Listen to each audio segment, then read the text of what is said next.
स्वागत है आप सभी का आपके अपने चैनल टेली एक्सप्रेस में, जहां आपको मिलती है star plus superhit serial Anupama से जुड़ी हुई सभी लेटेस्ट अपडेट सबसे पहले। दोस्तों, कहानी में अब एक बहुत बड़ा और बहुत ही अहम मोड़ आ चुका है। पाखी और मालती देवी की हरकतों को अब अनुपमा और बर्दाश्त नहीं कर पा रही। पाखी की हरकतें अनुज के सामने है, लेकिन मालती देवी जो कुछ भी कर रही है, अनुपमा अभी तक उसके ऊपर पर्दा डाले हुए थी, क्योंकि वो नहीं चाहती थी कि अनुज और उसकी सगी माँ का रिश्ता बिगड़े।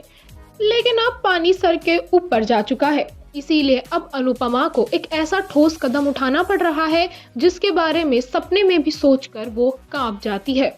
उसे घर से बाहर निकालना पड़ रहा है, अपनी सगी बेटी को और अपनी सगी सास को। जी हाँ, बिल्कुल सही सुना आपने। मालती देवी और पाखी दोनों का ही असली सच अनुज के सामने लाकर रख दिया अनुपमा ने। अनुपमा ने परेशान होकर अनुज को सब कुछ बता दिया और कहा कि मुझे लगता था शायद मालती देवी जी, यानी कि जो मेरी सास है, वो अब सुधरेंगी, गुरु माँ अब सुधरेंगी, लेकिन वो नहीं सुधर रही। वो तो राजनीति कर रही जा रही है और वो घर में फूट डालने की कोशिश कर रही है। उनका मकसद सिर्फ ये है कि ये घर मेरे बेटे का है तो मेरे इशारों पर चलेगा, लेकिन अब हद हो रही है। ये सुनकर अनुज गुस्से से तमतमाने लगता है और एक ही झटके में पाखी और गुरुमा दोनों को ही घर के बाहर बुलाता है और कहता है कि 48 घंटे दे रहा हूं मैं आप दोनों को, इस घर से सामान लेकर अपना दूसरा ठिकाना ढूंढ लीजिए।